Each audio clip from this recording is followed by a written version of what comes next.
तो अब हम स्टार्ट करने वाले हैं लॉ ऑफ लिमिटेशन 1963 का सीरीज, जिसमें हम लोग पूरा लॉ ऑफ लिमिटेशन को जानेंगे क्या है कैसे है। लॉ ऑफ लिमिटेशन आप सभी के कॉम्पिटिटिव एग्जाम के लिए बहुत जरूरी है और ये प्रिलिमिनरी एग्जाम में बहुत इंपॉर्टेंट है, इससे बहुत सारे क्वेश्चंस आते हैं। और हम लोग जो भी टॉपिक कवर करेंगे, जो भी टॉपिक पढ़ेंगे, उससे रिलेटेड जो हमारा एमसीक्यूज होगा उसको भी देखेंगे, ताकि आपका साथ ही साथ में वो भी रेडी होते जाए। तो वीडियो स्टार्ट करने से पहले मैं आप सभी से एक रिक्वेस्ट करती हूँ कि अगर अभी तक आप लोगों ने सब्सक्राइब नहीं किया है चैनल, तो प्लीज सब्सक्राइब करके बेल आइकन को दबा दो, क्योंकि अगर आप लोग बेल आइकन नहीं दबाते हैं तो आप सभी को इसी तरह के इंपॉर्टेंट और प्रोडक्टिव वीडियोस नहीं मिलेंगे।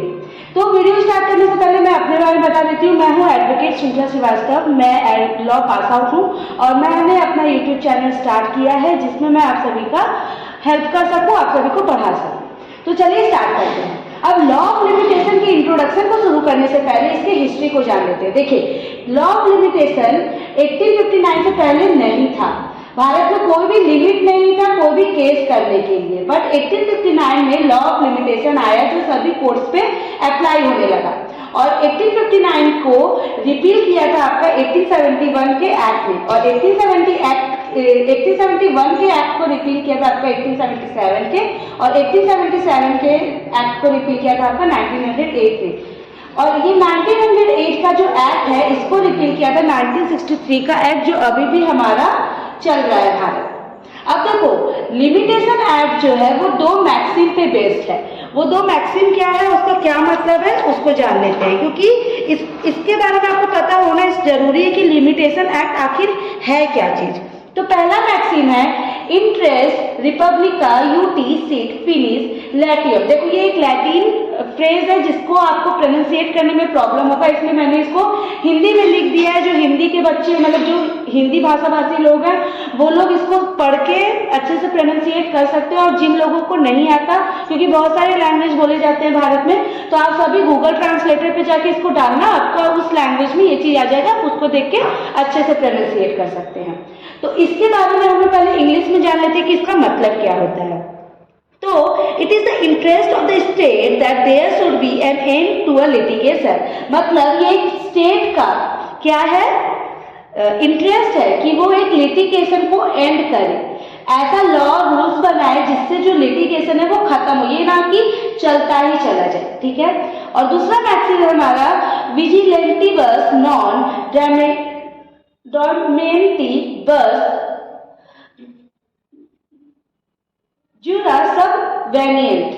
इसका इंग्लिश में अनुवाद देख लेते हैं क्या होता है। The law will assist only those who are vigilant with their rights and not those who sleep upon it. मतलब लॉ किसको देगा, राइट किसको, असिस्ट किसको करेगा, जो अपने राइट्स के लिए जागृत है, ना कि सोए हुए हैं। जो सोया हुआ है उसको राइट नहीं मिलेगा और जो जागृत है उसको राइट मिलेगा। सोचो, मैं हूँ ए, ठीक है, मेरा एक पैसा फंसा हुआ है जो मेरे को लेना है किसी से, ठीक है, और मैंने कोर्ट में 3 साल मान लेते हैं मैक्सिमम पीरियड है, ठीक है, और इस 3 साल में मैं वहां नहीं गई, तो उसके बाद अगर मैं जाती हूँ तो कोर्ट बोलेगा कि अब तुम्हारे को कोई राइट हम लोग प्रोवाइड नहीं कर सकते, तुम्हें असिस्ट नहीं किया जा सकता। यही अगर मैं 3 इयर्स के बीच में चली जाऊंगी, इस टाइम पीरियड के बीच में चली जाऊंगी, तो कोर्ट मेरा मदद करेगा, मुझे असिस्ट करेगा। तो यही था इसका मतलब। देखो, हम लोग जब लिमिटेशन एक्ट पढ़ेंगे तो उसमें 2 वर्ड बहुत ज्यादा बोला जाएगा। एक है पीपी जिसका मतलब होता है प्रिस्क्राइब पीरियड, और एक है COA जो है cause of action. Cause of action मतलब किस दिन से आपका ये जो कॉज है वो स्टार्ट हुआ, और प्रिस्क्राइब पीरियड मतलब कितने दिन तक का आपके पास राइट है कि आप इतने दिनों के बीच में आके अपने राइट को क्लेम कर सकते हैं। ठीक है, यहाँ तक समझ में आया। अब हम लोग बात करते हैं इंट्रोडक्शन के बारे में।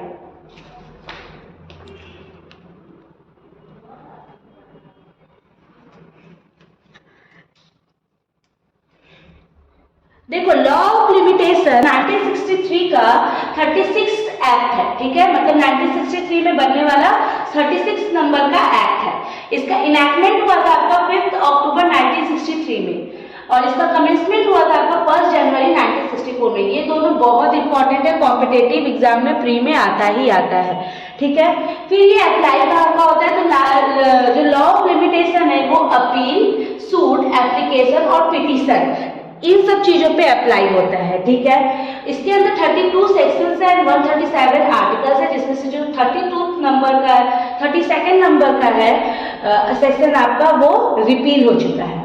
मिनिमम पीरियड कितना माना जाता है, प्रिस्क्राइब किया गया लॉ ऑफ लिमिटेशन के अंदर 10 डेज और मैक्सिमम 30 डेज दिया गया है। और अलग अलग जैसे कि जो हमारा सूट होता है उसमें अलग अलग टाइम पीरियड जो दिया रहता है, जैसे कुछ होता है 3 साल, कुछ होता है 12 साल एग्जीक्यूशन का, वो सब अपना अलग अलग होता है, वो सब उस हिसाब से डील किया जाता है। अब ये एग्जॉस्टिव इन नेचर है, मतलब अपने में ही ये पूरा संपूर्ण है। ये प्रोसीड्यूरल लॉ में पता है, लॉ 2 पार्ट्स में डिवाइड होता है, सब्सटेंटिव और प्रोसीड्यूरल। तो ये प्रोसीड्यूरल प्रोसीडिंग बताता है। और सब्सटेंटिव लॉ क्या होता है, जिसमें हमारे राइट्स, ड्यूटीज, डेफिनेशंस दिए रहते हैं, ठीक है। रेट्रोस्पेक्टिव और प्रोस्पेक्टिव इफेक्ट्स इसके हैं, ठीक है। It is a subject matter of concurrent list under entry 13 list 3 of the constitution. क्या बोल रहा है, ये कॉन्क्यूरेंट लिस्ट में आता है, मतलब स्टेट और सेंट्रल दोनों ही इससे रिलेटेड चीजों से डील करते हैं, ठीक है। और ये एंट्री 13 और लिस्ट 3 कॉन्स्टिट्यूशन के दिया गया है। और ये जुडिशियल रेमेडी है, ठीक है, but does not extinguish the right, but ये राइट को खत्म नहीं, ये जुडिशियल रेमेडी देता है बट राइट को खत्म नहीं करता। बट जो सेक्शन 27 है वो आपका एक्सेप्शन है। तो आई होप आप सभी को ये वीडियो पसंद आया होगा। प्लीज अगर अच्छा लगे तो लाइक, कमेंट एंड शेयर जरूर करें। शेयर जरूर करना, क्योंकि अगर आप जैसे जो बच्चे जिन्हें लिमिटेशन नहीं समझ में आ रहा तो उन तक भी पहुंचेगा, उन्हें भी हेल्प करेगा और उनके कॉम्पिटेटिव एग्जाम में भी ये बहुत इंपॉर्टेंट है उनके लिए भी। और सब्सक्राइब करना ना भूलना, क्योंकि अगर आप सब्सक्राइब नहीं करोगे और बेल आइकन नहीं दबाओगे तो इससे आपका ही लॉस होने वाला है। और अगर आप कमेंट करते हो आपको वीडियो कैसा लगा तो इससे मुझे सपोर्ट मिलेगा और मैं ऐसे ही और अच्छे वीडियो आप सभी के लिए बनाती रहूंगी। अगर अच्छा लगे तो अपना प्यार और साथ बनाए रखिए। धन्यवाद।